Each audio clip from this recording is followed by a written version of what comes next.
Stock market हे नेहमीच लॉजिकवर चालत नाही. तिथे सगळे ज्ञानी लोक बसले, त्यांना आपल्यापेक्षा जास्ती माहिती आहे. न्यूजपेपरमध्ये जे वाचतो ते म्हणतात ना, ती शिळी न्यूज असते. त्यांना ती माहिती 1 महिन्यापूर्वी कळलेली असते. त्यामुळे त्यांचं जे काय करायचंय बाय सेल ते करून झालेलं असतं. XYZ शेअर जर का 15 पैकी 12 कंपन्यांकडे आहे, ह्याचा अर्थ ती ब्ल्यू चिप आहे. जे लोक सांगतात ना की मी आज घातले आणि माझे उद्या डबल झाले, ते खोटं सांगतात. ट्रेडिंग करतात ते पण कधी तुम्हाला लॉसेस नाही सांगत, ते फक्त प्रॉफिट किती झालं सांगतात. कारण हर्षद मेहता पण थोडंसं असंच करायचा की त्याच्याकडे एवढे पैसे होते की तो एखादा शेअर घे घे घे घे करायचा आणि मग भाव जरा चढला की हे विकायला सुरुवात करायचे. हे जे आपले सोनार आहेत विविध, त्यांच्याकडे पण बऱ्याचशा स्कीम्स असतात. इंग्लिशमध्ये एक म्हण आहे, there is no free lunch. दागिन्यावर जर का तुम्ही 25% 30% मेकिंग चार्ज भरणार असला तर तो इन्स्टॉलमेंट 5% निघून आला. त्यांना सांगितलं 50% रिटर्न देतो, शक्यच नाहीये. कोण ज्वेलर 50% रिटर्न देऊ शकेल? थोड्याशा इंटरेस्टसाठी अशा छोट्या बँकमध्ये पैसे घालू नये. हाय रिटर्न प्रॉमिस करत असेल तर पैसे घालू नका. माझा तर यंग लोकांना हाच ऍडवाइस आहे, तुम्ही आयुष्याच्या सुरुवातीला प्रॉपर्टी विकत घ्यायचा विचारच करू नका. 3-4% भरून भाड्याच्या घरात राहा. तुमच्याकडे सेव्हिंग झालं, थोडी स्टेबिलिटी आली, डाऊन पेमेंट करायची ऐपत आली, त्यावेळेलाच घर घ्या. नमस्कार, मी स्वाती मयेकर, चार्टर्ड अकाउंटंट. कांचन अधिकारी यांच्या प्रसिद्ध बातो बातो में या यूट्यूब चॅनलवर मी आज इन्व्हेस्टमेंट कशा कराव्या, सेव्हिंग कसं इन्व्हेस्ट करावं आणि ते रिटायरमेंटपर्यंत कसं कामाला यावं ह्याबद्दल बरीच माहिती दिली आहे. तर हा चॅनलवरचा माझा इंटरव्ह्यू जरूर बघा आणि चॅनलला सबस्क्राईब करा. धन्यवाद.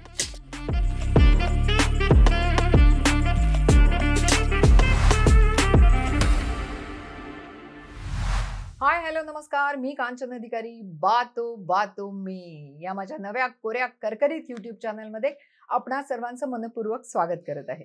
मंडळी, चॅनल जो आहे तो सबस्क्राईब करा. सबस्क्राईब करायला अजिबात पैसे पडत नसतात, परंतु माझा हुरूप मात्र त्यामुळे निश्चितच वाढत असतो. मंडळी, आजचा एपिसोड आहे ना, तो जरा आगळा वेगळा आहे आणि तो निश्चितपणानं तुम्ही पाहावा अशी माझी इच्छा आहे. कारण की आजचे आपले पाहुणेच तसे खास आहेत. आजच्या आपल्या पाहुण्या आहेत स्वाती मयेकरजी. नमस्कार. नमस्कार. स्वाती ज्या आहेत त्या प्रॅक्टिसिंग CA आहेत, तसंच फिकी फ्लो या ऑर्गनायझेशनच्या त्या एक्स चेअरपर्सन आहेत, तसंच independent director on the listed companies पण त्या असतात. मंडळी, आज आपण त्यांच्याकडून जाणून घेणार आहोत की इन्व्हेस्टमेंट्स ह्या कुठल्या कुठल्या फॅकल्टीजमध्ये कराव्यात, किती कराव्यात, त्याच्यावरचं रिटर्न्स आपल्याला काय मिळत असतात, ह्याविषयीची एक साधक बाधक चर्चा आपण इथे करणार आहोत. तर स्वाती, वेलकम टू बातो बातो में. धन्यवाद मला बोलवल्याबद्दल. मला खूप आनंद होतोय तुझ्या चॅनलवर मी आले आज. स्वाती, आता जसं मी म्हटलं तसं एक पूर्वांपार पासून चालत जे आलेलं होतं, म्हणजे मी सांगेन की माझ्या वडिलांनी मला काय सांगितलेलं होतं, सो की बाबा तू तेव्हा मला सांगायचे की FDच काढ किंवा पोस्टात इन्व्हेस्टमेंट कर. आपल्या ज्या आया होत्या त्या, माझी आई काही अगदी तांदूळाच्या डब्यात वगैरे काही ठेवणाऱ्यातली नव्हती, परंतु सोनं नाणं स्पेशली बायकांचं जे असायचं. आणि तेव्हा आपण गिन्नीज प्रकार घेणं हा बहुतेक करून मारवाडी लोकांच्यात मला अजूनही जास्त बघायला मिळतो, परंतु मराठी लोकांमध्ये आपण सोनं इन्व्हेस्टमेंट म्हणून बिस्किट घेतलं किंवा गिनीज घेतलं ते फार अगदी खूपच म्हणजे अपर क्लासमध्ये घेणं होत असेल. परंतु if you talk about middle class और हायर मिडल क्लास, त्यांच्यामध्ये आपण जे सोनं घेत होतो ते दागिन्यांच्या स्वरूपात घेत होतो, की ज्याच्यामध्ये आपल्याला त्याचे मेकिंग चार्ज वगैरे पण द्यावे लागत होते. ऍट द सेम टाइम विविध असतात, चिटफंड्स असतात किंवा भिशी हा प्रकार असतो बायकांसाठीचा जो असतो तो. आणि अजून एक प्रकार आहे तो म्हणजे शेअर्स. विविध कंपन्यांचे शेअर्स मार्केटमध्ये येतात आणि त्याच्यामध्ये आपण इन्व्हेस्टमेंट करत असतो. तर ह्या सर्व गोष्टींचा मंडळी आज आपण आढावा घेणार आहोत. सगळ्यात पहिल्यांदा आपण वळूया ते म्हणजे सोनं. ओके, जे पूर्वांपार पासून चालत आलेलं आहे. जसं मी तुला म्हटलं की पूर्वीच्या बायका ज्या होत्या त्या जास्त करून म्हणजे दागिने in the making charge. So I would like to know from you that how far, आणि आत्ताला बघायला गेलं तर 87च्या वर रेट गेलेलं आहे. सो या बाबतीत मला तुझे विचार जाणून घ्यायला आवडेल. सोनं तुझे बरोबर बोललीस की गुंतवणूक म्हणून असं जनरली बघितलं जात नाही, किंवा बघितलं तरी आपण जाऊन दागिने घेतो. तर दागिने घेणं हे गुंतवणूक नाही. कारण तुमचा लॉस तू म्हणाली त्याप्रमाणे मेकिंग चार्जेस, आणि आता तर तू बघितलं मेकिंग चार्जेस जवळजवळ 35%, 30%. म्हणजे तुमचं जर का तू म्हणाली जसं ते 90,000 सोनं झालंय, 25% म्हणजे 30% म्हणजे 27,000 वगैरे तुमचे मेकिंग चार्जेस जातात.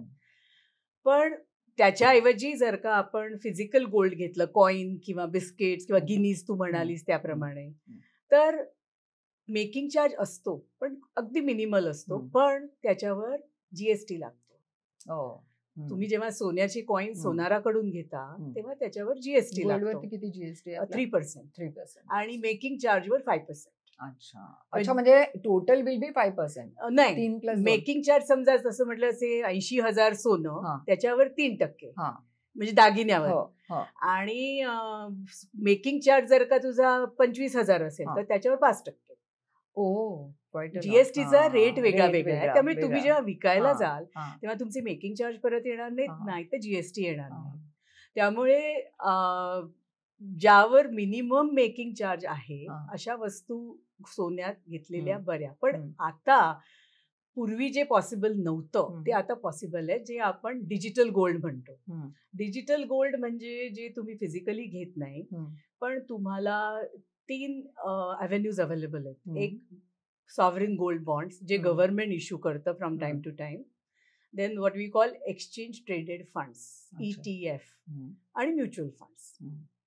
तर हे जे सॉव्हरेन गोल्ड बॉन्ड्स आहेत हे government from time to time issue करतं, आणि that is according to B best investment.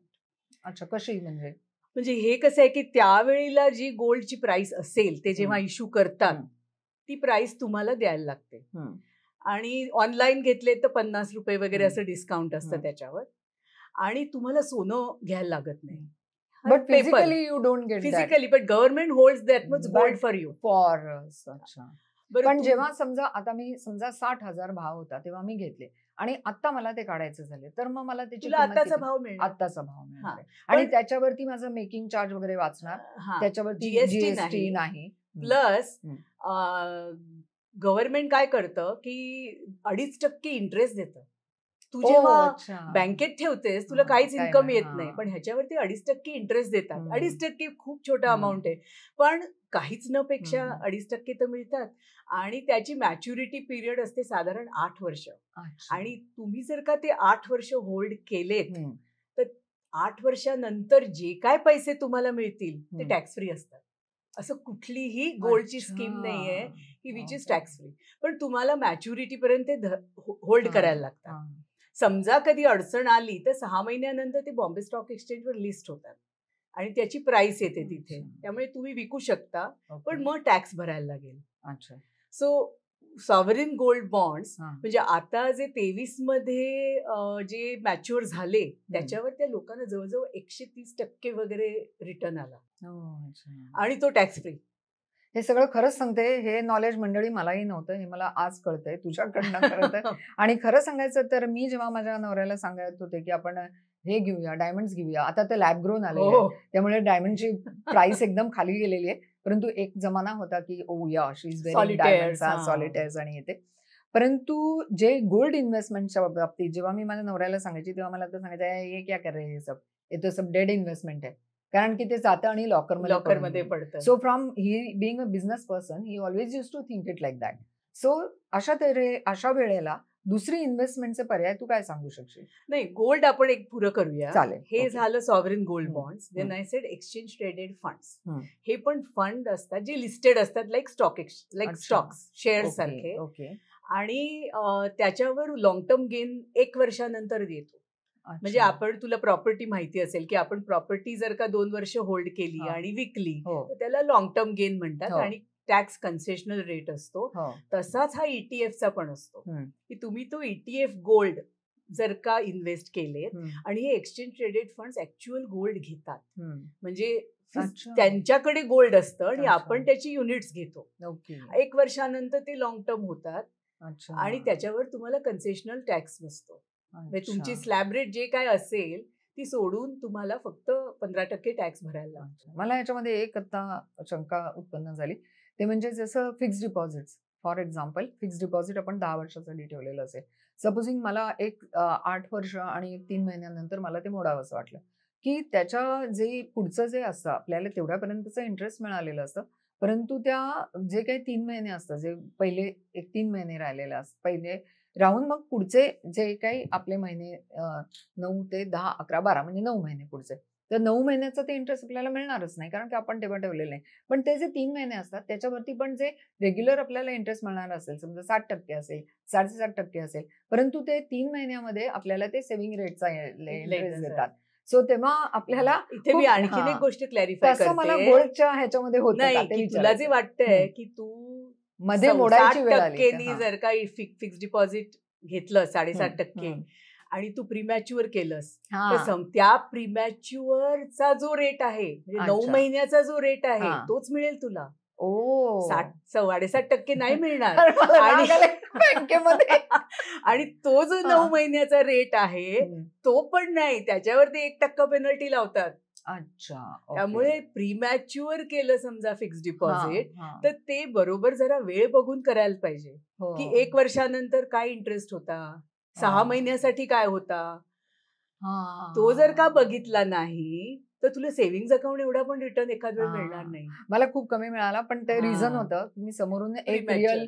Real इस्टेटमध्ये मला घालायचे होते हां. आणि तिची ती लिमिट होती, की मला ते तेव्हाच भरायचे होते. त्यामुळे मला इतकं कमी आलं, की त्यामुळे मला असं वाटलं, त्यामुळे मी परवा जेव्हा बँकेत गेले, तेव्हा बँकच्या मॅनेजरशी चक्क थोडा वाद झाला.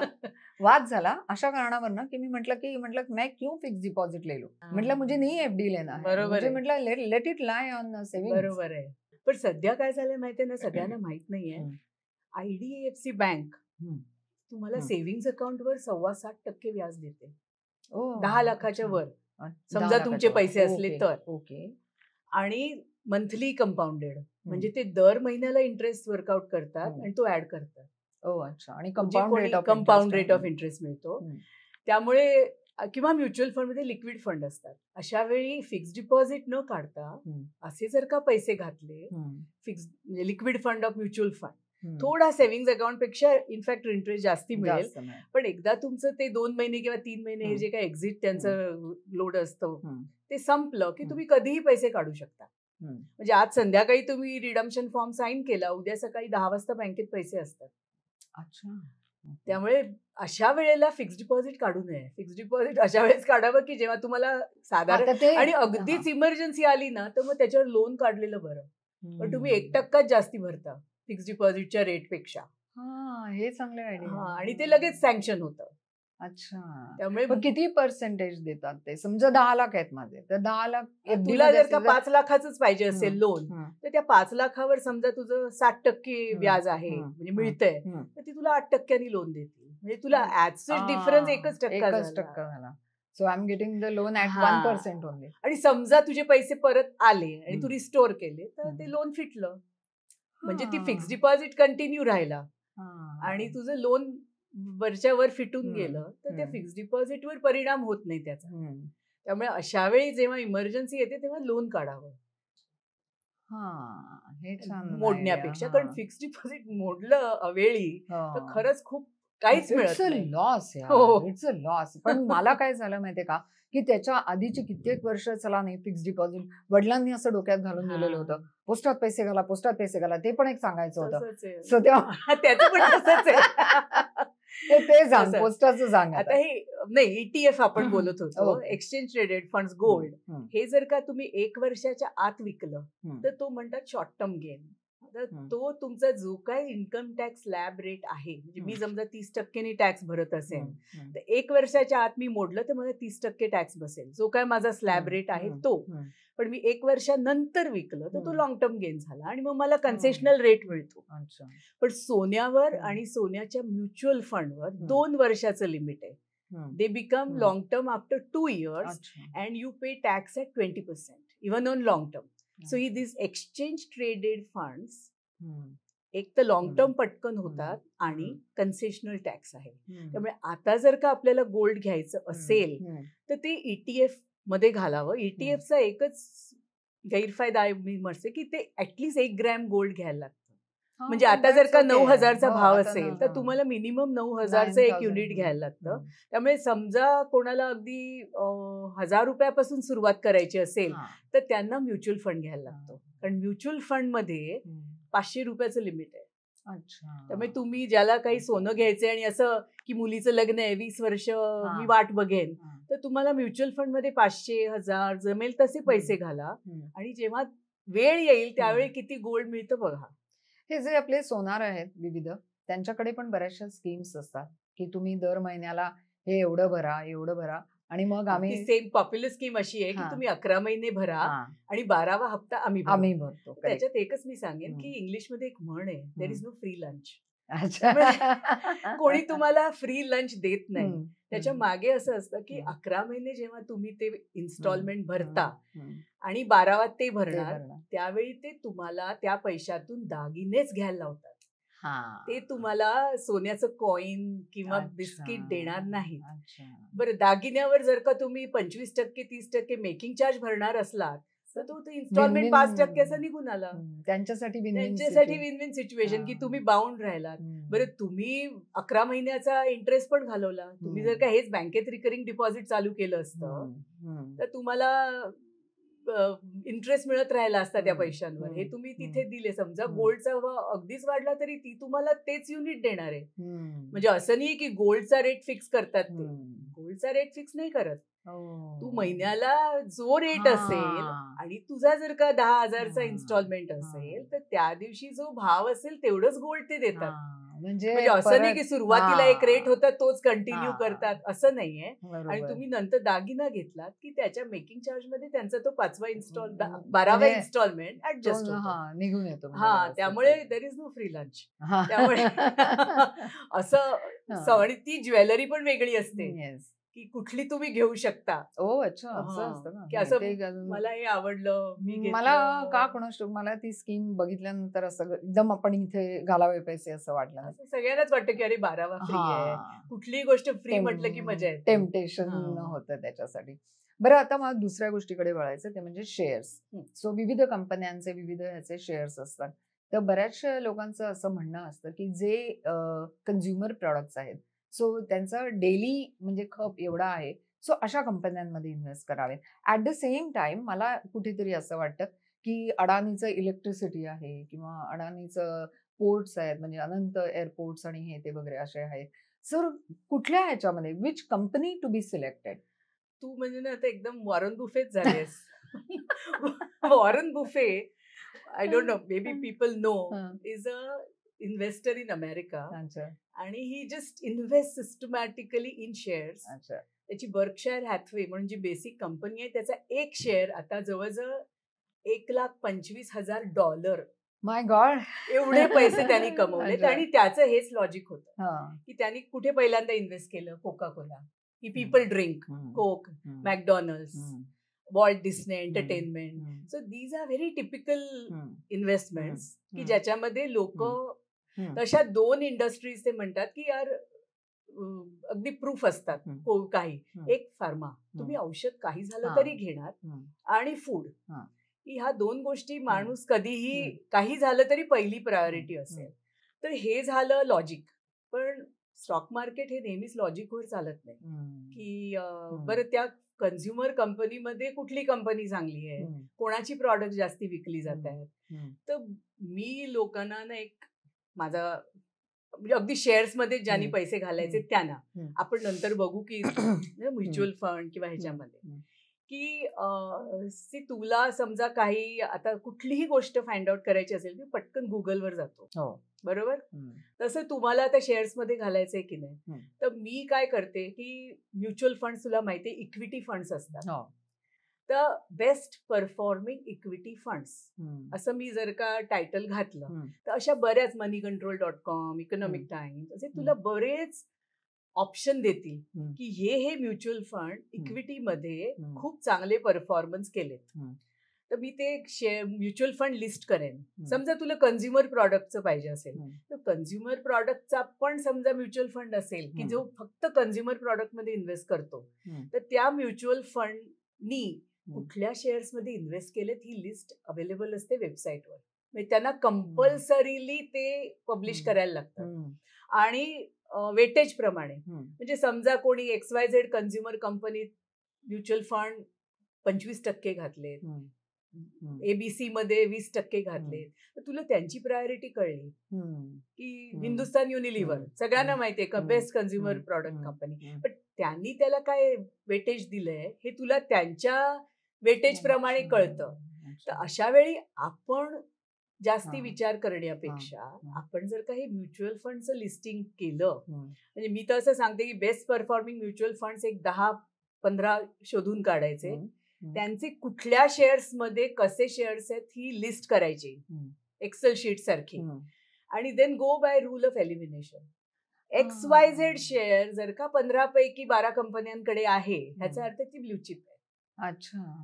सो आणि तिथे सगळे ज्ञानी लोक बसलेत, त्यांना आपल्यापेक्षा जास्ती माहिती आहे, त्यामुळे आपल्याला जे दिसतं, आपण न्यूजपेपरमध्ये जे वाचतो ते म्हणतात ना, ती शिळी न्यूज असते, त्यांना ती माहिती 1 महिन्यापूर्वी कळलेली असते, त्यामुळे त्यांचं जे काय करायचंय बाय सेल ते करून झालेलं असतं. सो अशा वेळी go by rule of elimination. Mutual फंडनी कुठे इन्व्हेस्ट केलेत ते शेअर शोधून काढा आणि त्याच्यात शेअर्स घाला. पण मी असं म्हणेन, हे सगळं करण्यापेक्षा बेस्ट परफॉर्मिंग म्युच्युअल फंड मध्येच पैसे घालावे, कारण त्याच्यात आपलं रिस्क डायव्हर्सिफाईड असतं. कसं म्हणजे आता जे बेस्ट ते कसं करतात, लार्ज कॅप म्हणतात, मिडल कॅप, स्मॉल कॅप, म्हणजे हे कंपनीच्या साईजवर पण लिस्टेड कंपन्या असतात. तर ते म्युच्युअल फंड लार्ज कॅप वाले असतात, एक मिक्स असतात, म्हणजे ज्याच्यात large cap, mid cap, small cap असतात, किंवा पॉवर कंपनीज, किंवा असे ते वेगळ्या वेगळ्या सेक्टरचे, फार्मा कंपनीचा म्युच्युअल फंड. त्यामुळे तुला जे आता असं वाटलं की नाही बाबा, मला असं वाटतं की फार्मास्युटिकल मध्ये मी शेअर्स घालावा किंवा कन्झ्युमर कंपनीत घालावा, तर कुठल्या म्युच्युअल फंड मध्ये कन्झ्युमर प्रॉडक्टची प्रायोरिटी आहे हे तुला वेबसाईटवर कळेल. आणि मग त्यांनी जिकडे घातले तिथे तू पैसे घाल, किंवा त्या म्युच्युअल फंड मध्येच घाल ना. म्हणजे बरं, तू मॉनिटर करणार नाहीस, तू एकदा घेतल्यावर तो भाव खाली जातोय वर जातोय, त्या कंपनीनी चांगला परफॉर्मन्स दिलाय नाही दिलाय हे तू कुठे ट्रॅक करणार. त्यांचं तेच काम आहे, दिवस रात्र हेच करत असतात की ह्या कंपनीने आता काय केलं, नंतर काय केलं, त्यामुळे आता विकावा, घ्यावा, ऍड करावा, हे ते तुला जमणं शक्य नाही. त्यामुळे मला तरी असं वाटतं की ज्यांना सुरुवातीला थोडं स्टॉक मार्केटमध्ये जायचंय त्यांनी म्युच्युअल फंडच्या द्वारे जावं. का तू डायरेक्ट आपल्याला असं वाटते की स्टॉक घ्यावा. आणि एक सांगते, जे लोक सांगतात ना की मी आज घातले आणि माझी उद्या डबल झाले, ते खोटं सांगतात. असं काही नसतं. किंवा जे ट्रेडिंग करतात ते पण कधी तुम्हाला लॉसेस नाही सांगत, ते फक्त प्रॉफिट किती झालं सांगतात. त्यामुळे असं वाईट वाटून घेण्यासारखं काही नाहीये. वॉरन बुफेनी वर्षानुवर्ष तो त्याच्यामध्येच आणि तसेच इन्व्हेस्ट करतो. त्याचे काही शेअर्स जे 30 वर्षापूर्वी घेतलेले ते अजून तसेच आहेत आणि ते इतके वाढलेत की त्याला काही करायचीच गरज नाही. हा थोडासा लक फॅक्टर आहे, कारण मला शेअर्स मध्ये लक नाही. एक मी तुला फंड घे. हो खरंच, म्हणजे मला नाहीच आहे लक. कारण मी तुला एक गंमत सांगते, म्हणजे I am not going to take the name of them. मला एक आमच्याच ह्याच्यामधल्या त्यांनी शेअर्स काढलेले होते आणि ले लेना कांचन, ले लेना म्हटलं, अरे मेरे पास पैसे नाही आहे, ये नाही बने. तरी एक 25,000 मी त्याच्यामध्ये घातले. यू वॉन्ट बिलीव्ह, मला फोन करून सांगितलं होतं त्यांनी की अभी बढ़ने वाला आहे भाव. तर मी म्हटलं ऐसे कैसे, आणि मला तेव्हा काही एवढं म्हणजे हे नाही, मला अजूनही तसं फारसं ज्ञान नाही आहे यातलं. म्हटलं बढ़ने वाला आहे म्हणजे कसं, आणि ही म्हणजे जे काही बबल इन्फ्लेट केलं त्याने, he got it done. Yes. He did it. आणि त्यांचा 10 रुपीजचा होता, म्हणजे शेअर काही फार मोठा नव्हता, पण ते 10 rupees, he got it till 35 within no time. आणि I think they themselves must have sold those immediately. आणि डाम करून भाव खाली आला. सो हा म्हणजे इट वॉज लाईक, काय म्हणायचं, ते माझ्यासाठी तो एक लेसन होता की कुठेतरी हर्षद मेहतानी ज्या तऱ्हेने ते कॅल्क्युलेट करत करत करत करत गेले, आणि of course it leads to the scam then afterwards, पण तरी सुद्धा that he did it on a smaller scale, but that was a scam.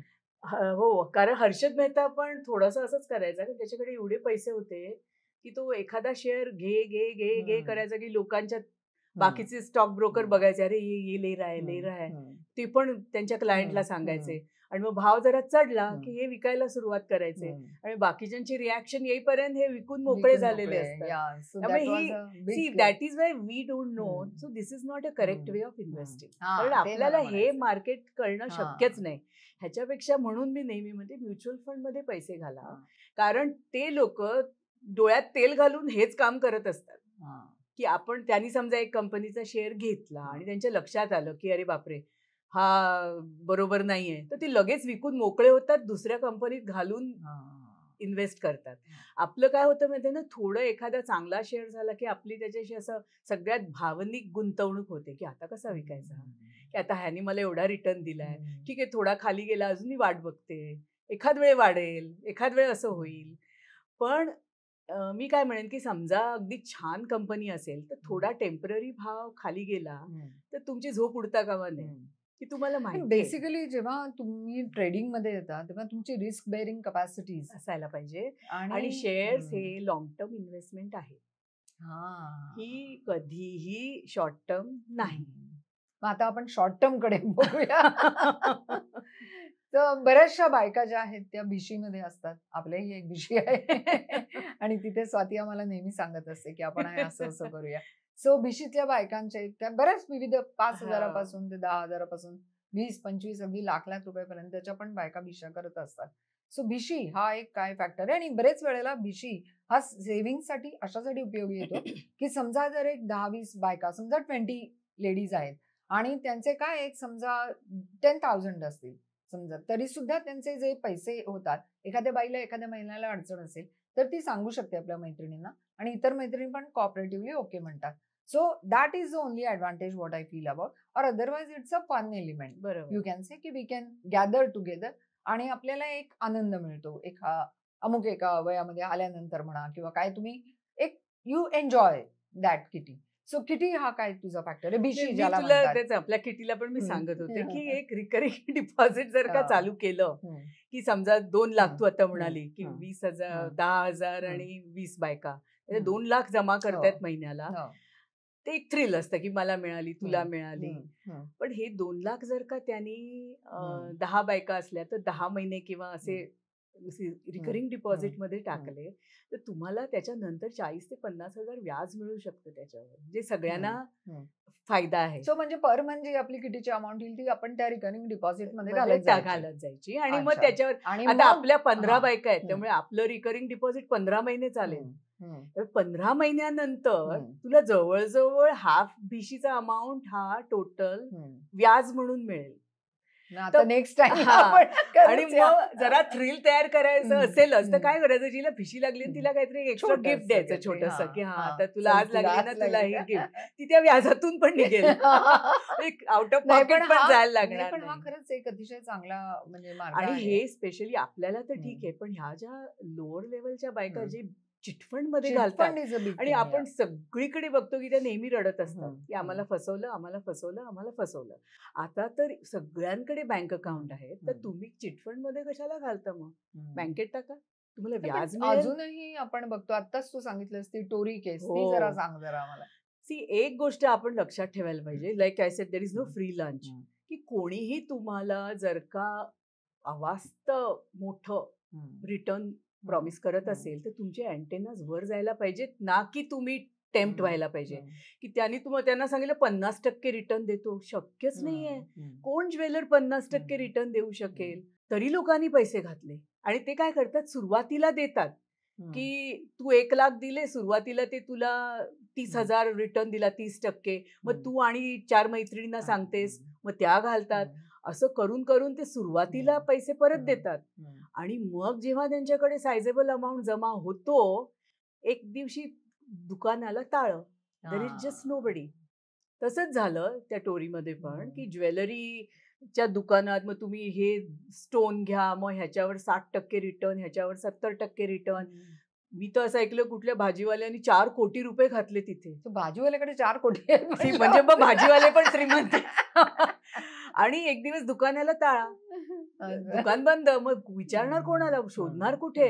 आणि आता ते सांगतात की ती जी मेन लोक होती ती आउट ऑफ इंडिया गेली पैसे घेऊन.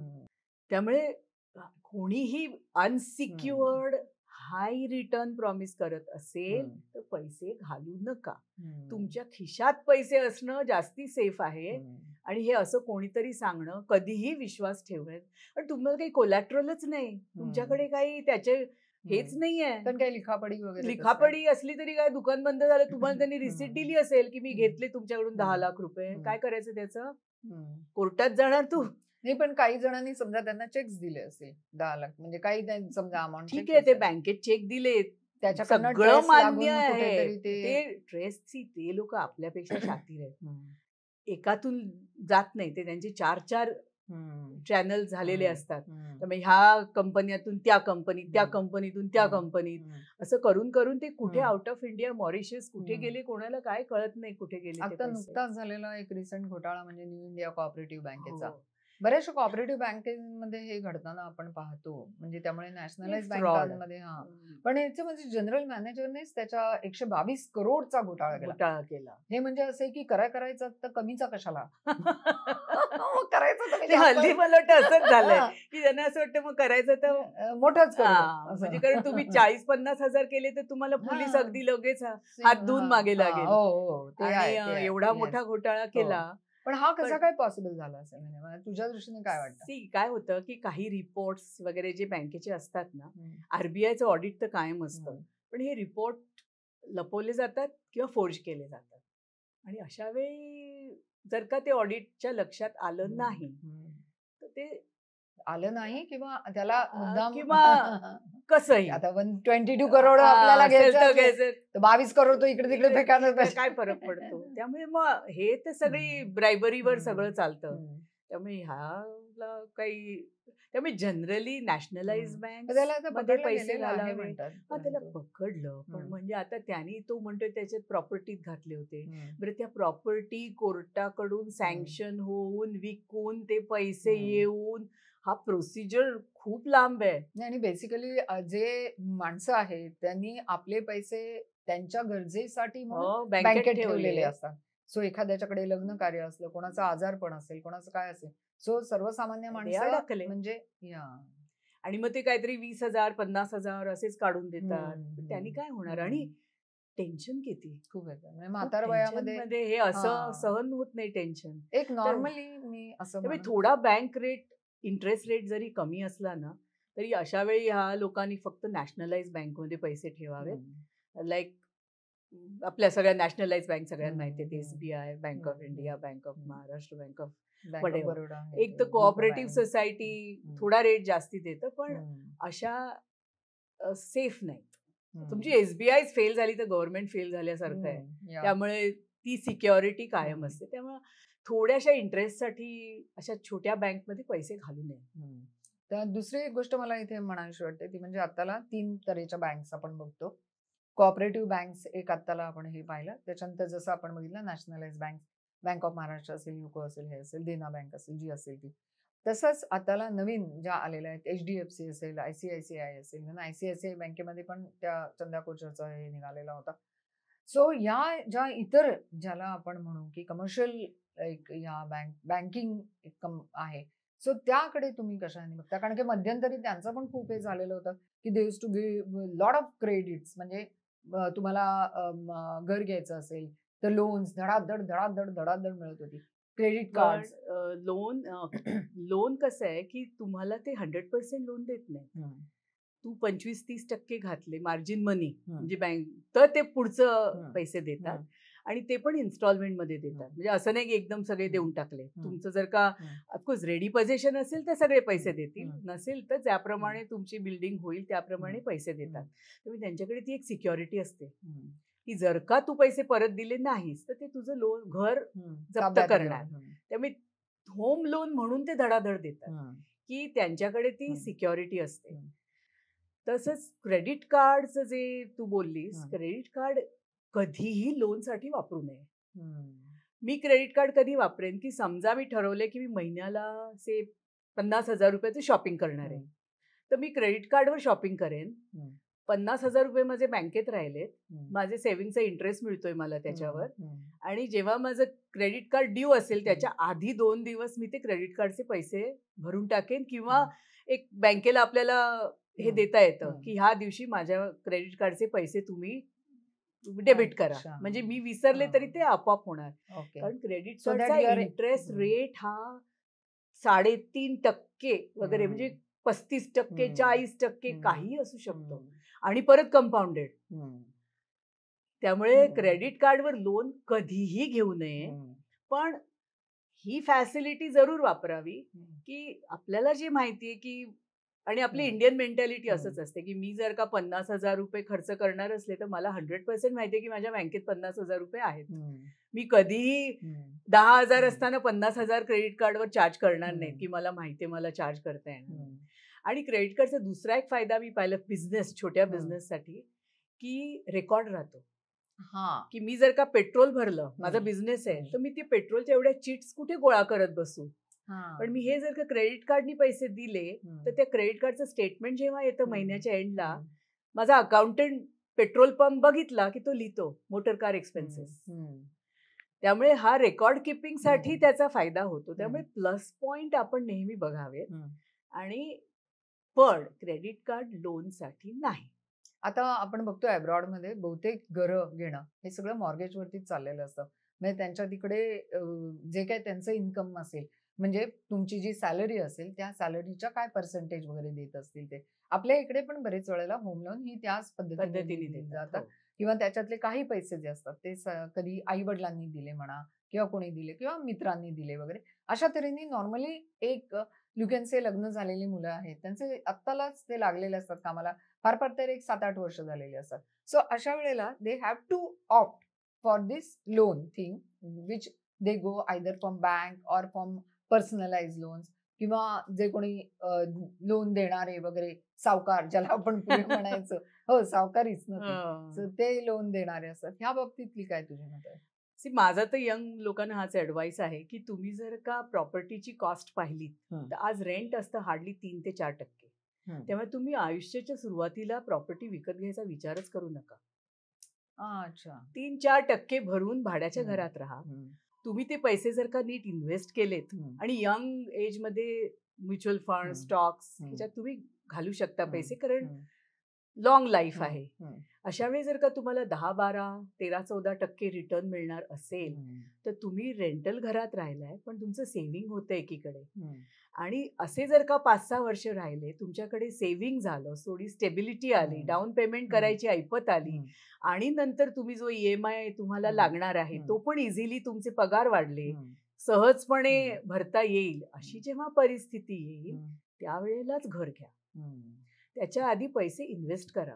पण माझ्या मते 3 आणि 4% जर का रेंटल असेल तर कशाला घर घ्यायचं. हो, आजकाल हे खूप झालेलं आहे actually. Everybody thinks like that. म्हणजे not even middle class people, big big film stars, they go on rental this thing. आणि तू असं युट्यूबवर पण पाहिलंस ना, मी पाहिलं एक असा 400 करोड 1000 करोड कमवलेला असा स्टॉक इन्व्हेस्टर आहे. तो पण सांगतो मी अजूनही भाड्याच्या घरात राहतो. की जर का मला समजतंय की 3 आणि 4%च मला भरायला लागणार आहे तर मी कशाला घर विकत घेऊ. पण म्हणजे एक आपल्याला घर तर पाहिजे, पण घर त्यामुळे थोडी स्टेबिलिटी आहे की त्यावेळेला घर घ्या. सुरुवातीपासून हे असं कॉम्प्लेक्स भाड्याच्या घरात राहणार म्हणजे इट्स नो स्टिग्मा. भाड्याच्या घरात राहणार म्हणजे पूर्वीपासून एक आहे, माझ्या मनातही तो आहे, असा तो काढायला पाहिजे. आणि थोडे वर्ष आयुष्याची तुमची स्टेबिलिटी प्रॉपर होईपर्यंत भाड्याच्याच घरात राहा, पैसे जमा करा, थोडे अग्रेसिव्हली इन्व्हेस्ट करा, आणि मग तुमच्याकडे जेव्हा कॅपिटल सबस्टॅन्शियल झालं की जिथे आता थोडी मेंटल रिलीफ आला, अशा वेळी घर घ्यायचा विचार करा. आता आपण थोड्या वेगळ्या विषयाकडे बोलूया. ते म्हणजे आपण लहान मुलांना आपण कसं शिकवायचं की बाबा इन्व्हेस्टमेंट थोडी थोडी करत चला. सो यू कॅन से एक 8-10 वर्ष, लाईक त्याच्या आधी त्यांना मी म्हणजे माझ्या उदाहरणात सांगते की माझा नातू, आम्ही जरी ना, मी भाव हे कळायला पाहिजे. मी जेव्हा त्याला तो नेचर्स बास्केटला आवडीची वस्तू आहे माझ्या बरोबर येतो, मग तो असा काहीतरी एक्सपेन्सिव्ह चिप्स पाकिट काढतो. मग मी त्याला सांगते ह्याची प्राइस बघ. मग तो म्हणतो 800 रुपये. म्हटलं त्याच्यात किती ग्रॅम चिप्स आहेत बघ. 200 ग्रॅम. मग मी त्याला इंडियन चिप्सचं पाकिट दाखवते की ह्याच्यात पण 200 ग्रॅम चिप्स आहेत, भाव बघ 1,400 रुपये. मग तो विचार करतो की अरे चिप्स तेवढ्याच आहेत, मी हे इम्पोर्टेड घेतले तर 800 ग्रॅम. मग तो काय करतो, दुकानभर फिरतो आणि मग तो की कुठलं सहज. पण this is the way of training हे. एक्झॅक्टली. की तू व्हॅल्यू कर पैशाची. की 200 ग्रॅमच चिप्स आहेत, तू त्याला 800 देणार का 1,400 देणार. तसंच मला एकदा त्याचीच आठवण सांगते की तो असा काहीतरी बोलत होता, तुला काय आवडतं खायला. मला पापलेट फिश आवडतं. आणि तो दुसऱ्याच श्वासात बोलला, but you know we can't afford it every day. मला इतकं हसायला आलं. अशी काही परिस्थिती नाहीये. पण मी माझ्या मुलीला सांगितलं, तू न कॉंग्रॅच्युलेशन्स याला एक फार महत्वाचा शब्द शिकवलायस, दॅट वी कॅनॉट अफोर्ड. हे त्या मुलांना कळलं पाहिजे. हे ना ही आई वडिलांची कधी चूक असते की ओ त्याच्याकडे हे आहे, मी तुला त्याच्या डबल किमतीचं घेऊन देईन, त्याच्यापेक्षा चांगलं घेऊन देईन. कशाला चढाओढ करायची आणि मग रिग्रेट करायचं. ते टॉय 4 दिवस खेळतात, फेकून देतात. तर अशा वेळी त्यांना वी कांट अफोर्ड ह्याच्यात काही कमीपणा नाहीये हे कळलं पाहिजे. खूप छान हा म्हणजे तू मुद्दा सांगितलास. खरंच हे पेरेंटनी शिकवायला पाहिजे. आणि त्याचं दुसरं पण एक चांगली, even nowadays we have got toy libraries. So तुम्ही तिथून आणा. म्हणजे ती हे पण त्यांना कळलं पाहिजे की ठीक आहे आपण टॉय लायब्ररीत जाऊया, मग कमी पैशात तुला हे मिळेल. तसं त्याला दुसरी एक कंडिशन आहे की त्याला पॉइंट्स दिले जातात. की समजा अगदी प्लेट उचलून सिंक मध्ये ठेवली तर 5 पॉइंट. की होमवर्क छान वेळेवर केलं, फुल मार्क्स मिळाले तर 20 पॉइंट, 25 पॉइंट. तो मॅच जिंकला तर एकदम 200 पॉइंट वगैरे. आणि मग त्याचे जेव्हा 1000-2000 पॉइंट तो मोजत असतो की आता माझे 1000 पॉइंट झाले, 5000 झाले. मग ते 5000 पॉइंट इज हिज मनी. हे 5000 रुपये आहेत, आता तू काही पण घे याचं. मग तो विचार करतो की अरे बापरे, हे 5000 पॉइंट करायला मी किती चांगला वागलोय. आता जर का विचार न करता काहीतरी घेतलं तर हे 5000 जाणार, म्हणजे परत पहिल्यापासून सुरुवात. तर ह्या इनडिरेक्टली त्याला त्याची व्हॅल्यू कळली आहे की हे 5000 रुपये मी जेव्हा जमा केले, मी किती चांगला वागलो, म्हणजे मी किती मेहनत केली, अभ्यास नीट केला, नीट खेळलो, नीट. तर अशी जर का आपण मुलांना थोडी सवय लावली तर ते समजतात की म्हणजे अगदी अमेरिकेत वगैरे तर कसं ती मुलं जाऊन हॉटेलमध्ये वगैरे वेटरची कामं करतात, कोणाला काही वाटत नाही त्याचं. तसं कल्चर आहे. पण आपल्या लहान अगदी 7-8 वर्षाच्या मुलांना पण हे समजतं. आणि मग जेव्हा त्यांचे पैसे त्यांच्या मेहनतीने कमवलेले जेव्हा वापरायचे असतात तेव्हा ते नीट विचार करतात.